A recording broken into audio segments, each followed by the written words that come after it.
viewers, welcome to the another video. இந்த ஒரு வீடியோல இப்போ வந்து ரீசெண்டா ஸ்ட்ரீமிங் ஆயிருக்க அசாதி ஒரு மலையாளம் த்ரில்லர் படம் எப்படி இருக்கு அப்படிங்கறத இந்த ஒரு வீடியோல வந்து பார்க்க போறோம். அண்ட் வீடியோக்குள்ள போறதுக்கு முன்னாடி நம்மளுடைய சேனலை வந்து சப்ஸ்கிரைப் பண்ணாதவங்க சேனலை சப்ஸ்கிரைப் பண்ணிட்டு அந்த பக்கத்துல உள்ள பெல் ஐகானை வந்து கிளிக் பண்ணிக்கோங்க. ஸோ இப்போ வந்து நம்ம டைரக்டா வந்து வீடியோக்குள்ள போயிடலாம். ஃபர்ஸ்ட் ஆஃப் ஆல் இந்த ஒரு மலையாளம் த்ரில்லர் படம் வந்து என்ன மாதிரியான ஒரு ஜென்ரா அப்படின்னா ஜெயிலர் பிரேக் மூவி.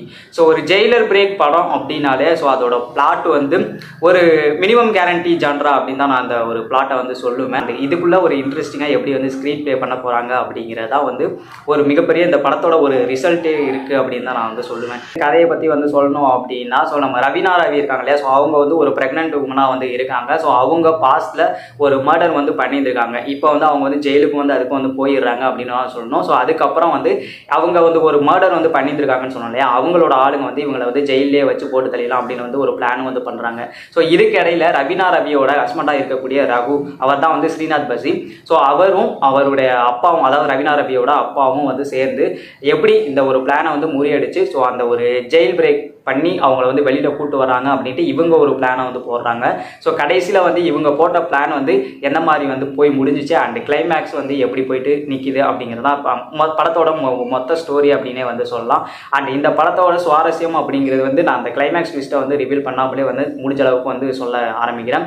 அண்ட் இந்த படத்தில் முக்கியமான கேரக்டராக இருக்கட்டும், ஸ்ரீநாத் பசியாக இருக்கட்டும் அண்ட் லாலா இருக்கட்டும் அண்ட் வந்து ரவீனா ரவியாக இருக்கட்டும், இவங்க 3 பேருமே வந்து மெயின் லீட் ரோல் வந்து பண்ணியிருக்காங்க. அண்ட் இவங்க 3 பேரோட கேரக்டருமே வந்து ரொம்பவே நல்லா இருந்துச்சுன்னு சொல்லலாம். குறிப்பாக வந்து லாலுக்கு ஒரு ஃபைட் சீக்வன்ஸ் இந்த படத்தில் வந்து இருக்குது. ஒரு செகண்ட் ஹாஃபில் ஒரு எலிவேஷனோட ஒரு ஃபைட் சீக்வன்ஸ் வந்து வரும். அந்த ஒரு ஃபைட் சீனே வந்து ரொம்ப அற்புதமாக இருந்தது. அந்த எலிவேஷன் அந்த போர்ஷன்ஸே வந்து நல்லா இருந்துச்சு அப்படின்னு தான் வந்து சொல்லுவேன். மெயினாக வந்து இதில் அன்எக்ஸ்பெக்டடாக ஒரு வக்கீல் கேரக்டர் வந்து கிளைமேக்ஸ் போர்ஷன்ஸ், அதாவது ப்ரீ கிளைமேக்ஸ் போர்ஷன்ஸ் கிட்ட வரும். ஸோ அந்த ஒரு ப்ரீ கிளைமேக்ஸ் போர்ஷன்ஸ் கிட்ட அந்த வக்கீல் கேரக்டரோட அந்த கண்டினியூட்டியான ஒரு டைலாகும் சரி, அந்த கேரக்டர் வந்து பிஹேவியரும் சரி அவ்வளோ அற்புதமாக இருந்துச்சு அப்படின்னு தான் வந்து சொல்லுவேன். அந்த ஒரு வக்கீல் கேரக்டர் வந்து கொஞ்ச நேரம் வந்திருந்தாலுமே வந்து படம் முடிஞ்ச வரைக்கும் முடிஞ்சதுக்கு அப்புறம் கூட அந்த வக்கீல் கேரக்டர் வந்து மனசில் வந்து இருந்துச்சுன்னு சொன்னேன். ஸோ அது வந்து ஒரு பெரியவர் தான் வந்து பண்ணியிருக்காரு. அந்த கேரக்டர் வந்து ரொம்ப சூப்பராக வந்து எழுதியிருந்தாங்க அப்படின்னு தான் வந்து சொல்லணும். ஒரு மாசான ஒரு ஃபீலிங் வந்து கொடுத்துருந்துச்சு. அண்ட் படத்தில் நினச்சிருந்த ஸ்ரீநாத் பசி படத்துக்கு என்ன தேவையோ அதை வந்து அற்புதமாகவே வந்து பெர்ஃபார்ம் வந்து பண்ணியிருந்தாரு. அண்ட் ரவீனா ரவி ஒரு வாய் பேச முடியாத உமனாகவும் அண்ட் பிரெக்னன்ட் உமனாகவும் வந்து நல்லா நடிச்சிருந்தாங்க அப்படின்னு தான் வந்து சொல்லணும். அண்ட் இந்த படத்துக்கு எடிட்டிங் பண்ண நௌஃபல் அப்துல்லா பற்றி சொல்லி ஆகணும். அண்ட் இந்த படத்தில் கிளைமேக்ஸில் ஒரு ட்விஸ்ட் இருக்குது. ஸோ அது வந்து ஒரு அன்பிரெடிக்டபிளான ஒரு ட்விஸ்ட் அப்படின்னு தான் வந்து சொல்லுவேன். நீங்கள் படம் பாருங்கள், அது எந்த அளவுக்கு வந்து அன்பிரெடிக்டபிளான ட்விஸ்ட் அப்படிங்கிறது வந்து உங்களுக்கு வந்து தெரியும். பட் அந்த ட்விஸ்ட்டை வந்து எடிட் பண்ணி காமிச்ச விதம் இருக்கு இல்லையா, அது வந்து ரொம்ப சூப்பராக இருந்தது. ஸோ அதனால் இது வந்து ஒரு ஆடட் ப்ளஸ் தான் சொல்லுவேன். அந்த எடிட்டிங் மொத்தமாகவே படமாகவே வந்து எடிட்டிங் வந்து ரொம்ப நல்லா இருந்தது அப்படின்னு தான் வந்து சொல்லுவேன். அண்ட் படத்தில் உள்ள மியூசிக்கை பொறுத்த வரைக்கும் வருண் வனி தான் அந்த படத்தில் வந்து மியூசிக் வந்து பண்ணியிருக்காரு. மியூசிக் இந்த படத்தில் வந்து பெரிய ஒரு மெயின் லீட் ரோலே வந்து பண்ணிச்சுன்னு வந்து சொல்லுவேன்.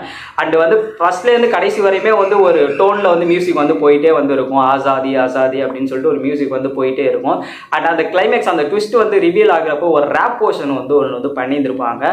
அது பயங்கரமான ஒரு மாசான ஒரு ஒரு எலிவேஷன் சீனே வந்து கிரியேட் பண்ணி விட்டுருச்சு அந்த ஒரு மியூசிக் அப்படின்னு தான் வந்து சொல்லுவோம். அந்த மூடே வந்து மாற்றி விட்டுருச்சு.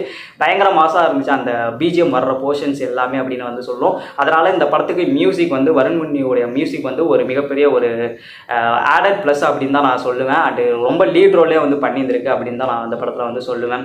அண்ட் படத்தில் உள்ள சீன்ஸை குறிப்பிட்ட சீன்ஸ் வந்து ரொம்ப நல்லா இருந்துச்சுன்னு வந்து சொல்லலாம். மெயினாக வந்து இந்த படத்தில் உள்ள இன்டர்வல் போர்ஷன்ஸும் அண்ட் இந்த கிளைமேக்ஸ் போர்ஷன்ஸும் வந்து ரொம்ப ரசிக்கும்படியாக இருந்தது. அந்த இன்டர்வல் போர்ஷன்ஸ் ஏன் ரசிக்கும்படியாக இருந்தது அப்படிங்கிறத நான் ரிவீல் பண்ணல, நீங்கள் வந்து படத்தை பாருங்கள். ஸோ சூப்பரான ஒரு இன்டர்வல் போர்ஷன்ஸாக தான் வந்து இருந்தது. குறிப்பாக ஒரு படத்தில் அந்த இன்டர்வலும் கிளைமேக்ஸும் வந்து நல்லா இருந்துட்டா அந்த படம் வந்து ஒரு நல்ல படம் அப்படின்னே வந்து சொல்லிடலாம். பட் இந்த படத்தில் படமாக ஓவராலாக பார்க்கும்போது ஒரு நல்ல படம் தான் இந்த படம். பட் இந்த படத்தில் ஒரு சில பிரச்சனைகள் இருக்குது. அதாவது இவங்க எடுத்துக்கிட்ட கதையை வந்து நல்லா தான் வந்து சொல்லியிருந்திருக்காங்க. ஃபர்ஸ்ட்லேருந்து கடைசி வரையும் சுவாரஸ்யமாக வந்து சொல்லணும் அப்படின்னு நினச்சி வந்து சொல்லியிருந்திருக்காங்க. அண்ட் வந்து ஃபர்ஸ்ட் ஹாஃபும் சரி அண்ட் வந்து செகண்ட் ஹாஃபும் சரி முடிஞ்ச அளவுக்கு சுவாரஸ்யப்படுத்தி தான் வந்து சொல்லியிருந்திருக்காங்கன்னு சொல்லலாம்.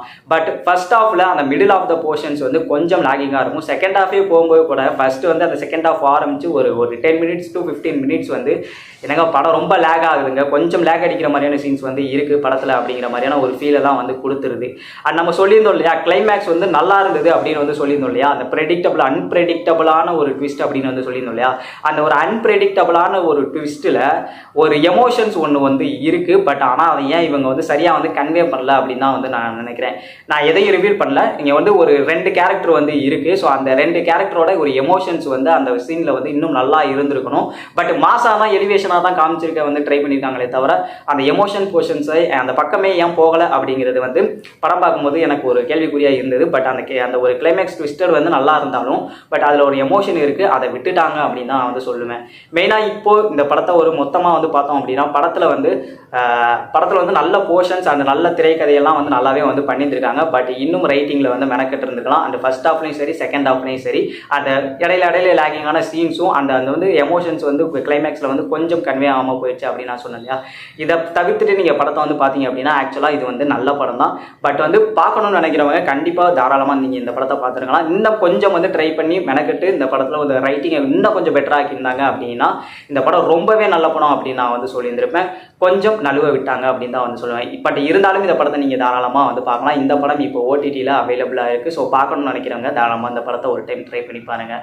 அண்ட் இதே மாதிரியான இன்னும் நிறைய வீடியோஸ் அண்ட் விமர்சனங்களோட உங்களை மீண்டும் வந்து சந்திக்கிறேன். ஸோ அதுவரையும் உங்களிடமிருந்து விடைபெறுவது உங்கள் கரண்குமார், சைனிங் ஆஃப்.